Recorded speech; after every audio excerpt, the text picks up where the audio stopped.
사실은 이걸 뚫어가지고 이렇게 쭉 사람해가지고 걸레가는 사람은 걸레가고 거기서 걸레가지 못한 사람은 경찰에서 청소를 시키고 그냥 가더라는 거예요. 어디로 끌려간지도 몰랐는데 나중에 이제 누구한테 들은 거가 용주사에서 거기서 있다가 이제 어디로 갔다 오라는데 그 후로는 소식을 모른다고 그러더라고. 그래도 조금은 희망의 줄을 가지고 그냥 기다리는 거야. 그냥 기다리고.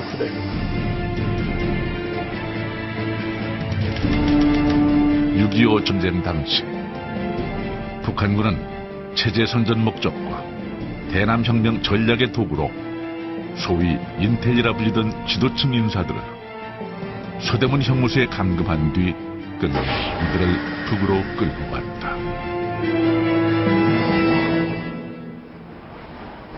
1950년 6월 28일 북한군에 의해 서울이 함락당하고 인천 상륙작전으로 서울을 되찾은 9월 28일까지 약 3개월 동안 서대문 형무소와 마포 형무소에 감금된 사람들의 수는 이루 헤아릴 수가 없습니다. 춘원 이광수, 임시정부 부주석 김규식, 조수왕 선생을 비롯한 각계 각층의 지도자와 공무원, 의사, 언론인 등 당시 인텔리라 불리던 사람들은 모두 조사를 받는다는 이유로 그곳으로 잡혀갔고 이들 중 대부분은 다시는 가족들 품으로 돌아오지 못했습니다.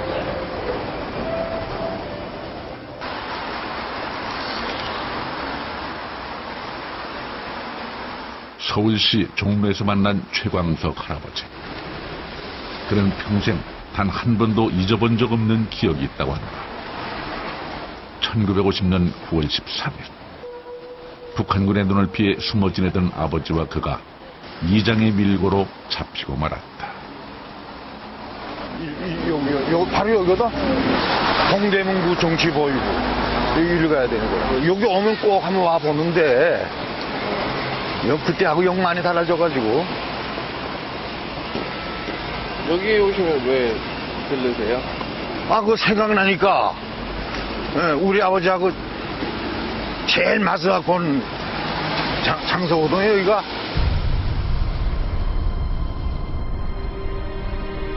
아직도 그날이 눈앞에 선하다.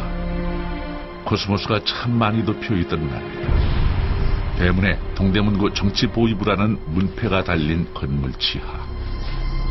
지금은 흔적조차 남아있지 않는 이곳에 아버지와 함께 끌려왔었다.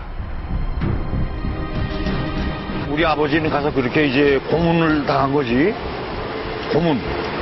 고문을 당했기 때문에 아버지가 들어오실 때 이 코, 여기가 다 새파랗게 됐어, 코가. 그러고 그때는 이 세비로가 옷이 무명으로 한 거 아니에요, 무명으로. 근데 옷이 다 찢어졌어. 다 이게 보수라돼서 아주. 그러니까 굉장히 많은 고문을 받았나 봐. 64년이 지났지만 그의 기억은 여전히 생생하다. 결코 잊혀지지 않는 일. 고물이 요렇게 생겼는데 옛날 고물 요게 취조하던데 가득고, 요 빨간 집 있잖아요. 잡혀온 데는 요쯤이에요. 여기쯤. 당시 18살이던 최광석 할아버지는 아무런 힘이 없었다.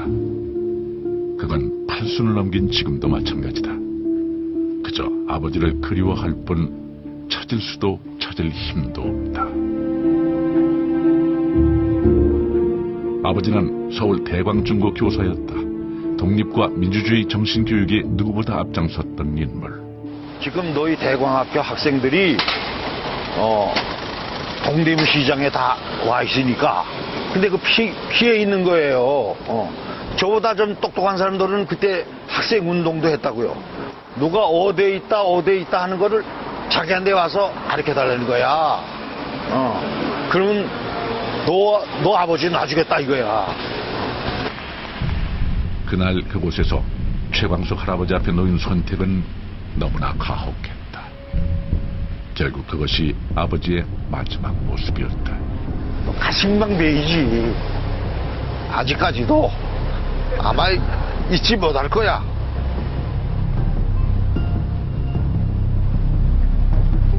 그리고 얼마 뒤 9월 29일 서울 수복과 동시에 아버지를 찾았지만 그 어디에도 모습은 보이지 않았다.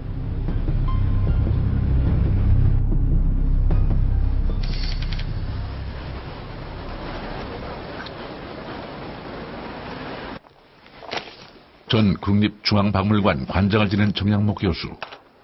그 역시 6.25 전쟁 때 아버지가 납북된 납북 피해 가족이다. 통영에서 어디 지방에서 강연 갔었을 때 이게 안재홍 선생이고 우리 아버지고. 그의 아버지는 일제시대 민족의 어를 바로 세운 국학자 정인보 선생이었다. 그래서 감찰위원장 하실 때 찍은 거. 야, 뭐 의용군 간단다. 너 안 도망갈래? 근데 편서협회에서 도망갔지. 근데 끌려갔으면 낙동원 죽었지. 그 우리 시흥으로 도망갔단 말이야. 그럼 모르지. 거기는 어머니하고 내 동생. 그 어머니하고 내 동생은 자모가지 알처럼 여자들이니까. 내 동생 어머니가 그 아버지 이렇게 병간 오면서 이렇게 해서 이제 거의 등창이 좀 많이 나아졌을 때쯤 그놈들이 잡아왔어요. 독립운동에 한평생을 바친 위당 정인보 선생. 해방 후엔 일제로 인해 왜곡된 우리 역사를 바로잡는 데 노력했다. 그런 아버지가 6.25 전쟁과 함께 사라졌다. 60까지는 매일 아버지 꿈을 꿨어. 매일 꿨어. 근데 다정하게 안 하신단 말이야, 나한테. 그 그리운 아버지인데 어디 나갔다 오셨어? 근데 다정하게 안 하셔. 또 어떤 꿈은 아버지가 어디 가셨다가 오셨어. 어디 근데 아버지 오셨어.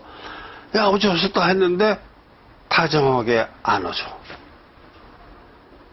참 이상하지. 아버지의 소식을 듣기 위해 온 가족이 나섰다. 하지만 돌아가셨다는 소문만 무성할 뿐이었다. 지금 몇 명이 살았는지 모른단 말이야. 그러면 살아있는 사람끼리 어떻게 해서 서로 생사를 확인하자. 아무것도 하지 말고 생사만 확인해. 위당이 지금 살아계시다.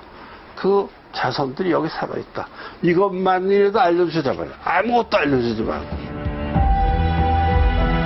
우리나라 최초의 장편소설 무정을 쓴 춘원 이광수, 근대문학 최초 소사시 국경의 밤의 김동환, 임시정부 부주석 김규식 선생 등 북한군은 그때 그 시대 인사들을 북으로 강제 이동시켰다.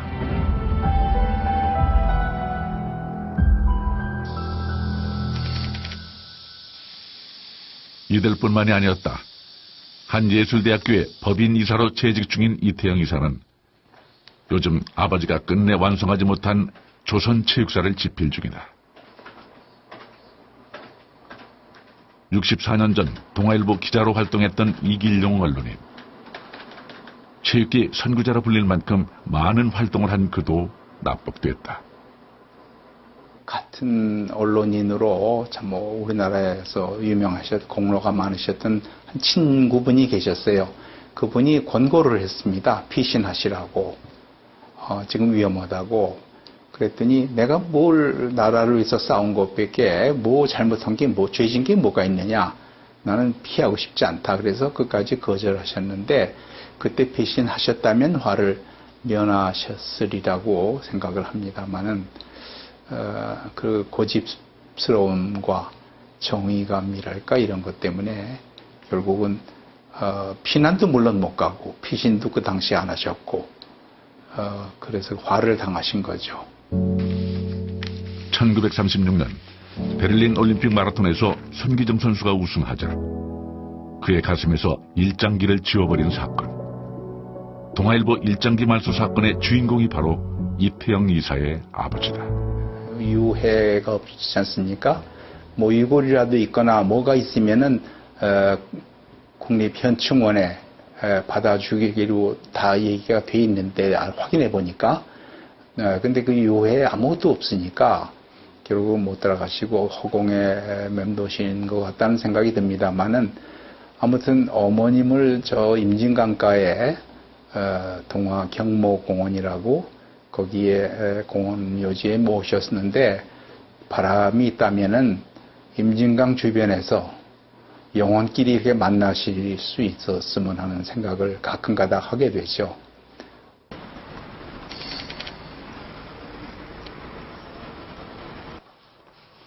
최광석 할아버지는 지금도 아버지 찾는 일을 멈추지 않는다.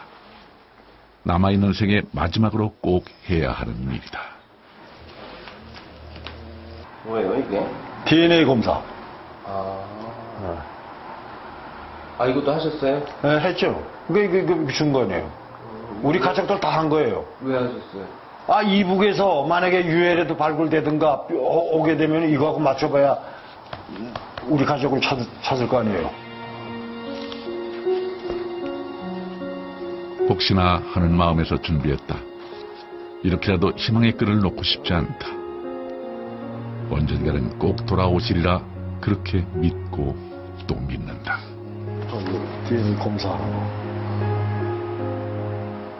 가만히 가면 지금 또 아버지가 되고 할아버지가 되니까 무슨 생각이 드냐면 우리 아버지의 마음이 생각되는 거야. 우리 아버지는 내가 제일 크고 그 아들, 딸을 5을 놔두고 지금 집에 못 간다고 했으니 난 집에 살아서 못 간다고 그랬으니 얼마나 저기 했을 거야. 그걸 나한테다가 결국 명령하는 거란 말이에요. 네가 잘 모시고 잘 데리고 거느리고 살아라 말이야. 지금 생각하면 참, 야, 이거 우리 아버지 마음은 어땠을까? 후회되는 일이 한두 가지가 아니다. 그때 그렇게 아버지를 두고 혼자 빠져나와서는 안 됐었다. 사진 속 아버지는 여전히 젊은 모습인데 아들은 어느새 할아버지가 됐다. 그동안 아버지의 생사조차 확인하지 못했다. 가끔은 앉아서 또 눈물 흘린다고 생각할 때가 있거든. 그런데 이게 뭐냐 하면은 또 불효라는 게 뭔가 하면 마누라 죽었는데 그렇게 많이 울었는데 우리 어머니 아버지 떠나버리고 나서 울질 않았다고. 이게 불효자면 뭡니까? 그게 증명되는 거야.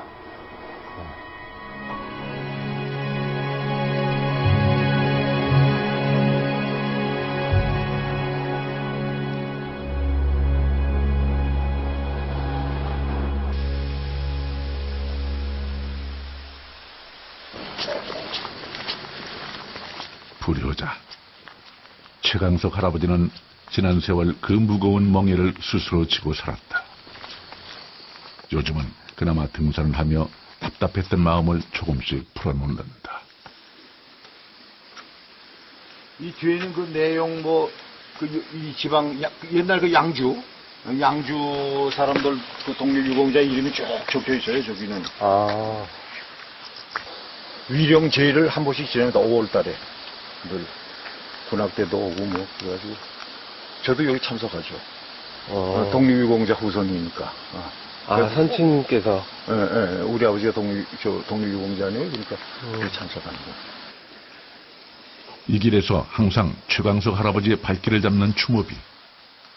사실 지난 2001년 아버지를 독립유공자로 추대해 그 이름을 올렸다. 쉽지 않은 일이었다. 3.1운동 주모자로 활약한 아버지. 하지만 1917년부터 19년까지 보안법 위반 기록에 최준이란 아버지 이름이 다른 이름으로 잘못 적혀 있었다. 이 올라가서도 종 한번 쳐야 되니까. 108계단을 매일 기도하는 마음으로 올랐다. 하나 치러 여기 올라왔으면 예. 뭐예요, 이게? 이게 108계단을 올라왔으면 하여튼 치는 거야. 한 번씩 치는 거야. 종소리가 울릴 때마다 소원이 하나씩 이루어질 수 있다면 얼마나 좋을까. 최광석 할아버지는 오늘도 기도한다. 부디 편안하시기를. 64년 전 그날도, 64년이 지난 지금도 별탈 없이 무사히 잘 지내시기를. 우리 아버지가 나와 내 동생과 어머니 할머니를 두고 갈 때, 떠나갈 때 이렇게 말했단 말이에요. 나보고, 야 광석아, 나는 살아서는 못 돌아간다. 그는 각오가 되고 결심하고 이제 끌려가는데 그 마음이 어떻겠어요. 또 그 나보고서 이제 18살 나한테다가 가족을 다 맡기고 가는 거야.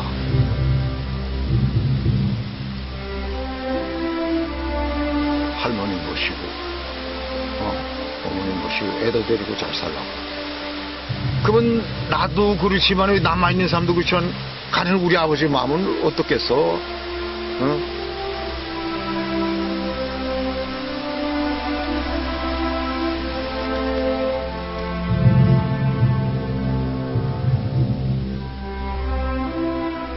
얼마나 시간이 더 지나야 가슴에 응어리진 이 한을 풀 수 있을까? 2010년 9월 정부는 6.25 전쟁 60년 만에 납북 피해 진상규명위원회를 설립하고 민간인 납북자의 진상과 명예 회복을 위해 노력하고 있습니다. 지금까지 납북 피해 신고 접수는 4,310여 건. 그 중에서 3,024명만이 납북자로 확인됐습니다. 하지만 6.25 전쟁 당시 민간인 납북자 수는 96,000여 명에 이릅니다. 왜 이렇게 신고율이 낮을까요?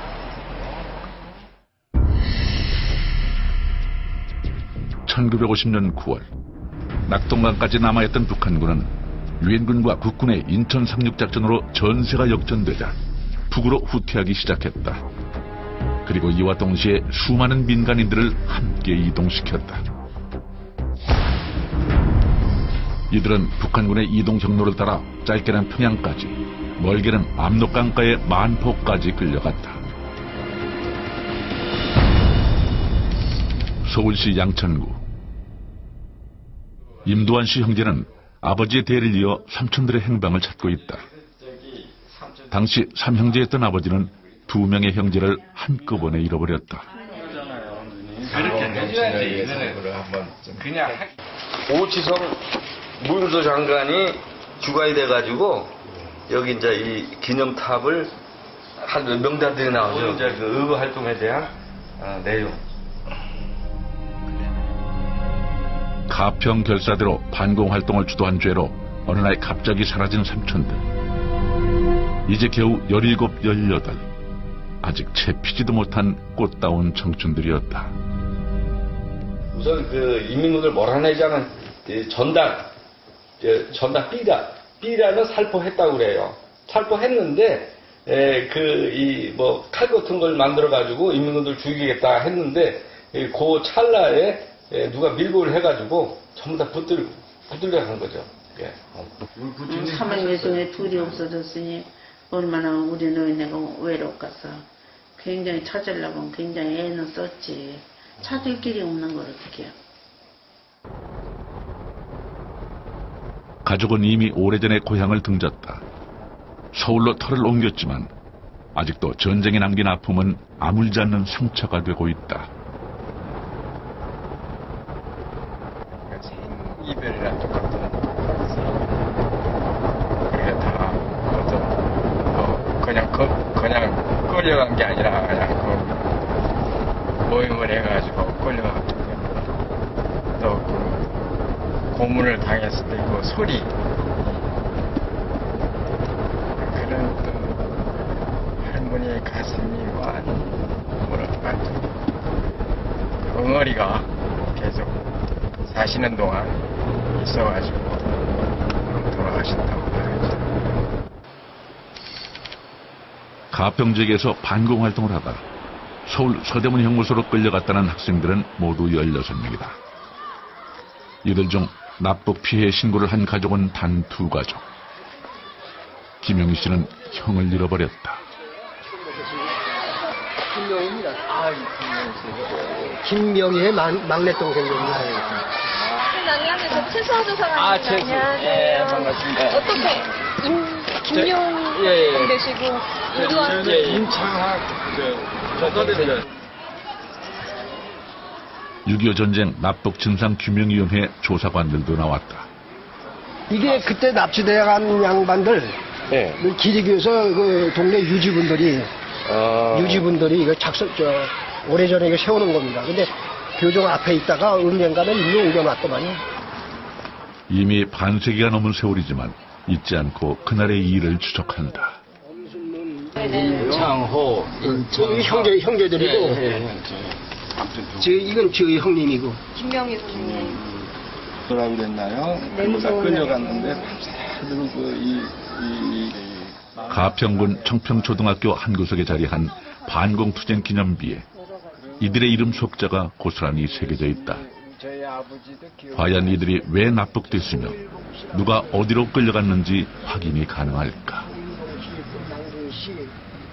내 가족이고 형이니까 마지막 유일하게 남아있는 동생이니까 진실은 하나 밝혀두고 가야 될 거 아니야. 진실은 왜 행방불명 됐는지. 1950년 8월 11일 16명의 학생들이 북한군에게 잡힌 그날, 그 당시를 기억한다는 마을 주민을 찾아보기로 했다. 그는 이곳에서 태어나 이곳에서 자란 지역 토박이 남궁 송추씨다. 학교를 가서 41년생이니까 저 74입니다. 동갑이네 나하고. 갑자기시네. 어렸을 때 그럼 납치당해가지고 쫓겨가지고 무릎을 해서 그래서 가평서 북면으로 해서 넘어가는 데가 있어요. 그 이북이로. 맞아요. 그날 거기서 이제 몇월 모여서 거기서 이제 비난을 뿌리고 이제 그 사람들이 뿌리고 그렇게 하자. 그거를 약속을 하고 했는데 그 있는 사람이 그걸 다 들었을 거 아니에요. 같이 동료니까. 그러니까 내면서 그런 얘기를 했어요. 6.25 전쟁 당시 북한군이 마을로 들어오자 학생들이 반공 의지를 높이며 의기투합했으나 밀고로 사전 발각이 됐다는 증언. 그리고 또 다른 피해 가족을 만날 수 있었는데 4살 차이의 형 김영채 씨가 그날 이후 사라졌다는 김영호 할아버지. 그는 그동안 모아온 자료를 피해 가족과 6.25 전쟁 납북 피해 진상규명위원회 조사관들 앞에 내놨다. 임창호. 이 가족이 그래도 많이 모였었어요. 어머니도 있었고, 형 이렇게 이제 친지부들이 여기 이제 다 있었어요. 나중에는 이제 어떻게 되냐면 다 실컷 의정부로 갔어요. 의정부 관할이거든.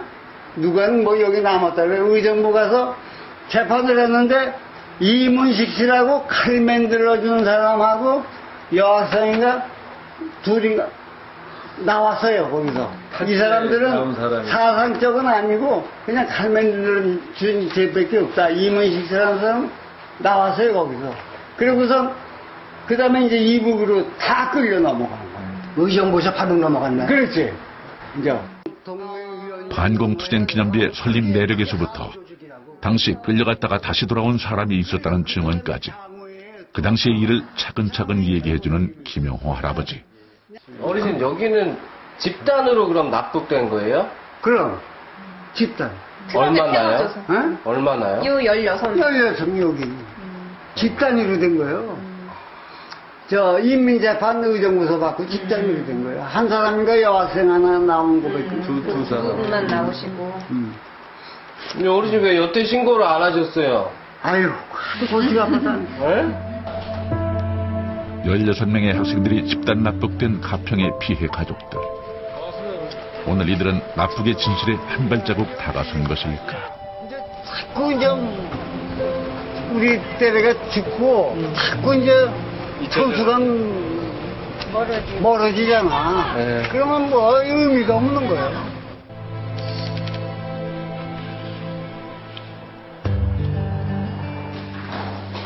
(6.25) 전쟁 납북 진상 규명위원회 조사관들은 피해 가족의 신고에만 의존하지 않고 납북자를 찾고 있다. 특히 각 지역별 실태 조사를 통해 납북자 가족을 찾는 일도 한다. 이게 같은 내용 아니에요? 지금 그러니까 이게 아마 재판된 최근에 나온 거 같고 거의 이제 그렇죠. 이것도 보고. 가평 집단 납북의 또 다른 피해 가족을 찾는 이들. 지역마다 그곳의 역사와 투쟁사가 담겨있는 기록들을 모두 뒤진다. 그곳에 또 다른 진실이 있을 수도 있다. 결사대 대원들이 만드신 삐라 내용이 오래됐었다고. 가끔은 무모하고 풀기 힘든 숙제가 주어질 때도 있지만 이젠 시간이 얼마 남지 않았기에 더 열심히 있는 이들이다. 저희 위원회에서는 지금 이렇게 국내 기록뿐만이 아니라 그때 당시에 이제 많은 국내 자료들은 많이 유실이 됐거든요. 그래서 뭐 미국이라든지 아니면 러시아라든지 이렇게 중국이라든지 해외 기록까지 이제 조사를 같이 다각적으로 하기 때문에 그래서 네.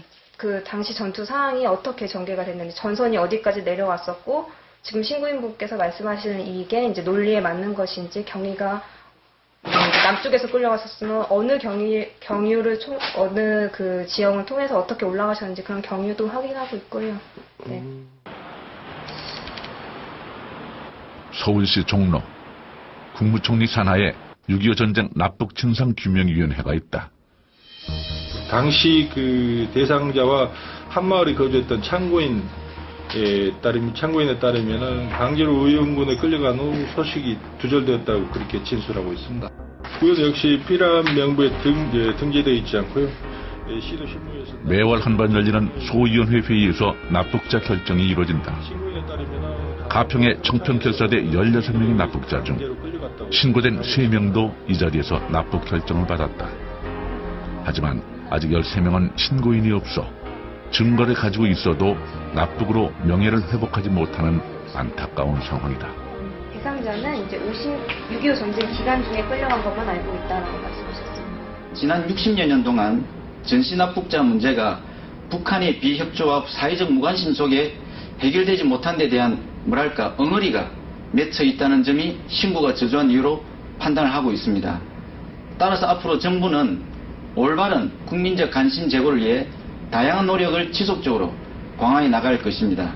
아울러 납북 피해 신고를 권유하는 다각적 홍보활동과 함께 전국 근역별 실태조사를 통해 납북자 가족들을 찾는 노력도 계속해 나가겠습니다. 나아가 납북 피해자들의 명예 회복을 위해 기념관 및 추모탑 건립과 교육, 학술활동 등 각종 기념사업도 추진을 하고 있습니다.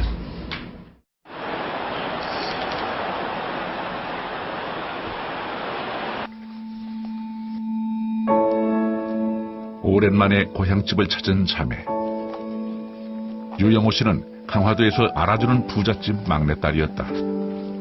하지만 아버지가 북으로 끌려간 후 모든 것이 달라졌다. 아, 여기가 댁이세요? 네. 옛날? 옛날 이중석 가래지.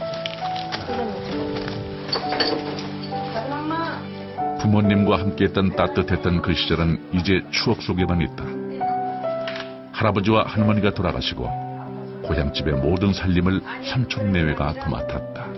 우리는 옛날에는 다 안방에서 그냥 다 같이 살았지.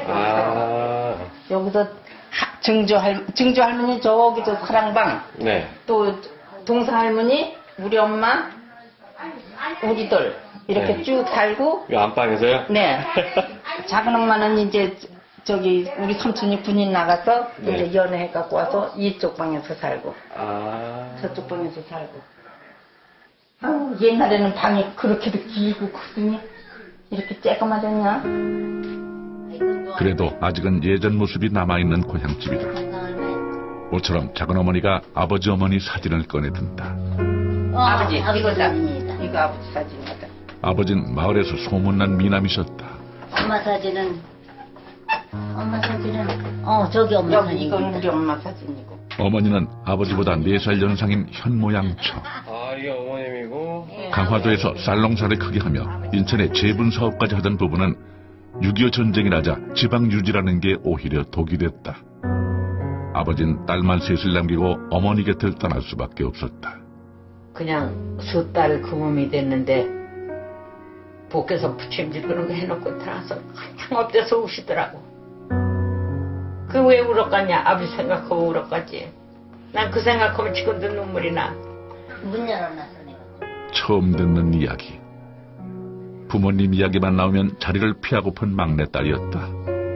그땐 너무 어렸었다. 아버지 저기 하는 애들 부럽더라고 그전에. 그냥 아빠 그리고 그전에는 아마 아버지 살아계셨으면 아버지가 운전하고 다니셨을 거야. 근데 뭐 우리 아버지 안 계시니까 그냥 그런가 보다. 그게 제일 부러우셨겠어요. 뭐 네, 아빠랑 그렇죠. 같이. 아빠란 거 제일 부럽지. 아버지와 함께 끌려간 어르신이 있다고 해서 언니와 함께 이웃집을 찾았다. 이제야 그때의 이야기를 자세히 들어보는 두 자매.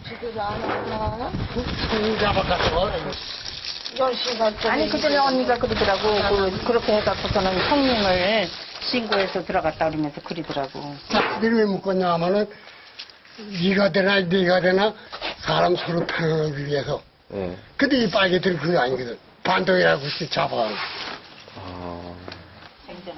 당시 강화도는 마을마다 난리였다. 그러니까 우리 아버지는 인천 가서 계시다가 여기 자치된 부분군 쌀 가지러 와갖고서는 저기 오신 거지 뭐야. 9월 15일 날 장작전 시작해가지고 28일 받고 있으니까 30일이나 10월 1일이나 1일 그때 아마 넘어졌어. 우리 아버님도 저기 그 아버님 보내시고 고생 많이 하셨겠어요. 아유 그래요. 학교 다니고도 못생겼어요. 인천 가서 저에게 딱 이지 댕기고 집에 유전하는 바람에 못생겼는데 뭐. 발걸음이 무겁다. 그동안 나쁘게 관해서라면 그저 귀를 막고 지냈던 자매. 아픈 기억을 다시 들춰내긴 싫지만 이제는 그날의 진실을 알아야만 한다. 아저씨 뭐 좀 여쭤보러 왔어요. 아저씨한테 오면 잘 알 것 같다 그래서. 네, 노인정에서. 곽윤영 씨는 할아버지가 북으로 끌려가고 아버지 역시 북한군에 의해 학살당했다. 전 이제 인천 상륙작전을 하고 그러니까는 얘들이 후퇴되잖아요. 그때 이제 이놈들이 급하니까 이제 재산 있고 동네 뭐 일 보고 이러는 사람들은 우선 납치된 거예요. 그래서 납치해갖고 저 철산리 아세요? 네. 철산리에서 그 개성 바다 있잖아요. 그걸로 이제 납치 끌고 가다가 송악산에서 거의 다 또 아니 이제 수장도 지내고요. 그 철산리 바다에서 수장도 지내고 워낙 많으니까. 그리고 일부는 건너간 사람들은 이제 송악산에서 또 거기서 학살을 하는 거예요. 그건 강화우배 이문이 지금 보군이. 아버지도 그때 당시 학살당하신 건 아니니까 불안해지는 자매. 하지만 그건 알 수 없는 일이다. 할아버지는 납 끌려갖고 아버지는 학살당하고 이제 그랬는데 그거니까 지금 훈청에 가면요 12월 30일까지 6.25 그 이제 납북하고 납치하고 다르잖아요. 그러면서 완전히 다르지. 그거 지금 진상 조사를 해요. 훈청에 민원실에 가서 물어보면 알아요. 곽윤영 씨의 할아버지는 납북자 결정을 받았다고 한다. 그게 문제가 있어요, 그런 게 월북이고 이런 게? 이 손들한테는 이제 어머니 완전 다르죠. 월북인지 납북이 이게 다르죠, 완전히. 그럼. 올북이면은 빨갱이 손 아니에요. 우리는 아닌데. 빨갱이지. 그거가 밝혀지는 거죠. 빨갱이 손이고. 명예회복? 그렇죠. 그 바로 그거예요. 옛 미아리 고개엔 비석이 하나 서 있다. 북한군에게 끌려간 이들을 기리는 노래.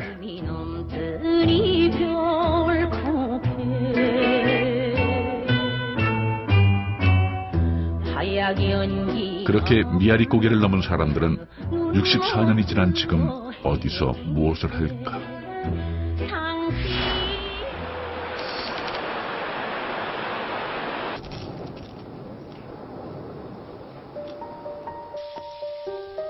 6.25 전쟁 당시 고작 4살 꼬마 아이였던 최병관 씨. 그는 벌써 칠순을 바라보는 할아버지가 됐다. 그 긴 세월 동안 북의 아버지를 빼앗긴 그는 고아와 다름없는 삶을 살았다. 우리 아버지는 끌려가다가 돌아가셨을 거라고. 이제 그렇게 해가지고 돌아가신 줄만 알고 여지껏 살았었는데, 혹시나 하고 이제 이산가족 신청할 때게 되면은 이제 집사람하고 같이 가서 이제 신청을 하고 이렇게 한 거가 몇 번 했죠, 그를. 그런데 올 2월 이산가족 상봉에서 존재 자체를 몰랐던 북의 이복 동생들을 만났다. 동생에게서 벌써 18년 전인 96년에 아버지가 돌아가셨다는 소식을 들었다. 많이 아프시다 돌아가셨나 이런 거를 물으니까는 많이 그렇게 아프시지는 않으셨다고 그러더라고. 그래서 64년 만에 들려온 소식. 처음에는 믿을 수가 없었다고 한다. 요 사진을 요거다 한 거고 요번 사진을 요거에다 해서 이렇게 비교를 하려고. 우리 아버님이 이북에 가가지고 한 30살쯤 아마 찍은 사진 같아, 요 아버님이. 요거는 내가 사실 얼굴조차 기억나지 않는 아버지다. 요 사진은 이게 우리 아버님 사진하고 이 큰아버지 사진하고. 여기 광대뼈 나온 거. 이복 동생들이 건네준 사진 한 장을 이리저리 비교해보고 또 본 최병관 씨. 결국 믿기지 않는 마음에 DNA 검사까지 해 부자관계임을 확인했다. 오랜 기다림 끝에 그는 다시 아버지를 찾았다. 아버지의 생사 확인이 그를 더 단단하게 해준다. 와.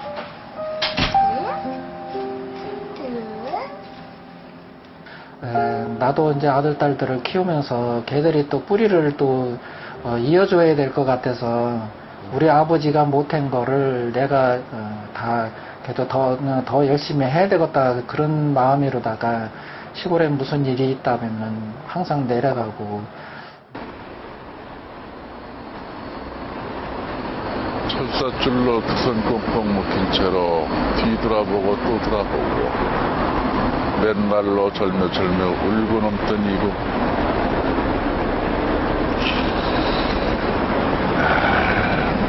북한은 공식적으로 납북을 인정하지 않습니다. 하지만 6.25 전쟁 당시 북한군에게 피랍돼서 북으로 끌려가다가 생사의 기로에서 극적으로 탈출한 분이 살아계십니다.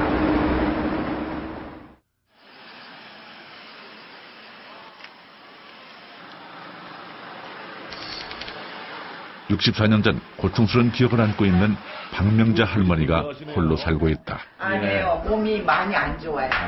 그러세요? 네. 같이 아이고, 건강해 보시는데요. 6.25 전쟁 당시 서울대 간호학과 학생이었던 할머니는 전쟁 발발과 동시에 북한군에 의해 북쪽으로 끌려갔다. 그리고 압록강을 눈앞에 두고서 탈출을 시도하는데 화장실 가고 싶어서 가려니까 이제 그때는 이 팔을 풀어놓은 거예요. 그래서 언니 나 화장실 갈 거야 그랬더니 그래 갔다 와 그러길래 이제 화장실 그냥 붙잡아가지고 언니 나 이 속에 들어갈게. 언니 저 수수강 속으로 들어가. 그래서 살면 우리 같이 살자 이러고서 이제 들어가서 둘이 하나씩 숨었는데 막 찾는 거야. 이제 총에다가 칼을 낀 거를 이 수수강 속을 푹푹 찌르는 거예요. 근데 그냥 그러니까는 다 살 사람은 하늘이 도와. 이 총이 그 칼이 요로 싹 지내가. 근데 건이도 그렇게 갔대요. 나가서는 했더니 벌써 환하게 날이 밝았더라고요. 이제 거기서부터 막 뛰어서 이제 방향을 모르는 거야. 어디로 가야지 이북이고 어디로 가야지 서울인지 밤중이면 왔기 때문에. 다른 분 같이 갔던 사람들, 많은 사람들은 어떻게 됐어요, 다? 가다가 다 죽었어요. 왜냐하면 막 사람들이 처음 그렇게 먼 길을 걸으니까는 가다가 막 다리가 아프고 막 이러니까는 다리 아픈 사람은 손들라고 그래요. 그러면 이제 손들어요. 달구짓 해준다고. 그 마차. 발구짓 해줄 테니까 나오라고 그래요. 그러니까 그거 탈 욕심에 다 나온다고. 그럼 이쪽에다 세워놓고 총 두루룩 따바리로 딱 싸서 놓고 또 사람이 줄잖아요. 그것만 데리고 가는 거야 자꾸. 그러니까는 진짜 아파도 아프다는 소리는 못 하는 거죠. 죽으니까. 그 사람이 뭐랬냐면 박명자 할머니는 그 당시 많은 사람들이 북으로 끌려왔고 이송 도중 살해당했다고 증언하고 있다.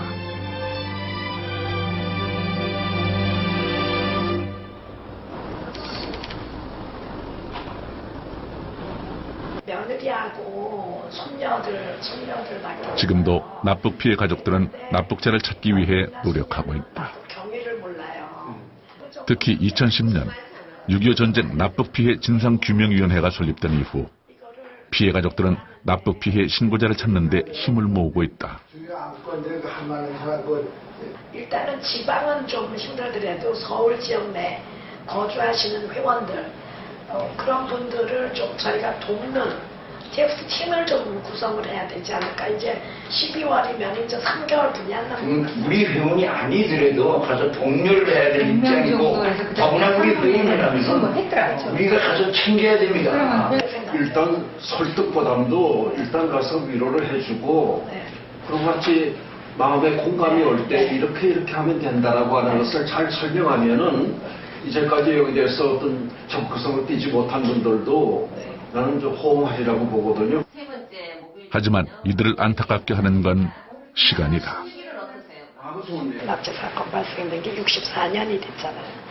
지금 그 당시에 목격한 사람들은 물론 거의 다 없고 돌아가셨고 주변에서 이제 들어서 알고 있다는 사람들이나 좀 간혹 있고 친척들 중에서도 직접 자기가 본 거를 증언하는 사람도 없고 그냥 뭐 들어서 알고 있다 이런 그렇게 증언해 주실 분이 그나마 있으면 다행인데 없으니까는 뭐 자기 자녀들 그러니까 이렇게 해야 되니까는 너무 힘든 거예요. 64년 전 한마디 인사도 하지 못한 채 그렇게 훌쩍 떠난 아버지, 형, 동생. 가족들은 지금이라도 이들을 되찾고 싶다. 생사의 소식만이라도 듣고 싶다.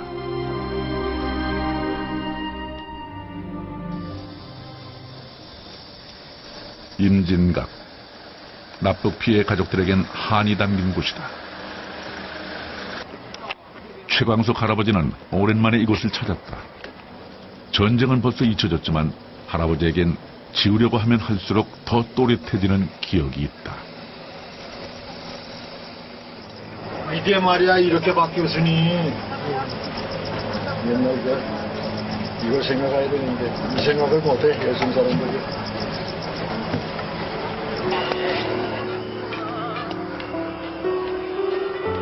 남쪽에서 갈 수 있는 마지막 북쪽 끝. 그래서 좀처럼 발걸음이 떨어지지 않는 곳. 저 너머 어딘가에 아버지가 계실까. 그날 그렇게 아버지를 두고 나오는 게 아니었다. 좀 이상하죠. 보게 되면은 이상하게 그냥 저 길을 보게 되면은 우리 아버지가 정말 절로 끌려가면서 몇 번이나 자꾸 뒤돌아갈 수가 있어요. 한 줌의 흙이라도 돌아가도 좋고 뼈 한쪽으로 돌아가도 좋고 또 아니면 소식이라도 좀 들었으면 얼마나 좋을까. 근데 그러니까 여기 오면 뭐 더 가슴이 아프지 미어지지. 여기 싫어. 거기서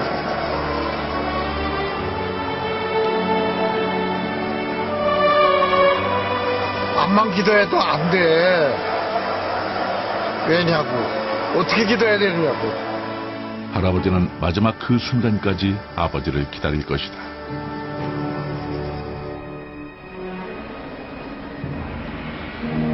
(6.25) 전쟁 납북 피해 가족에게 전쟁은 아직도 끝나지 않았습니다. 아무런 이유도 없이 가족과 마지막 인사도 나누지 못한 채 그렇게 끌려간 사람들은 아직까지 생사조차 확인하지 못하고 있습니다. 10여 년이란 세월이 지난 지금 참 먼 길을 돌아왔지만 이제는 이들의 전쟁을 끝내야 할 때입니다. 정부에서는 6.25 전쟁 납북자 신고를 2014년 12월 31일까지 연장해서 접수받고 있습니다. 여러분의 관심이 그 어느 때보다 필요할 때입니다.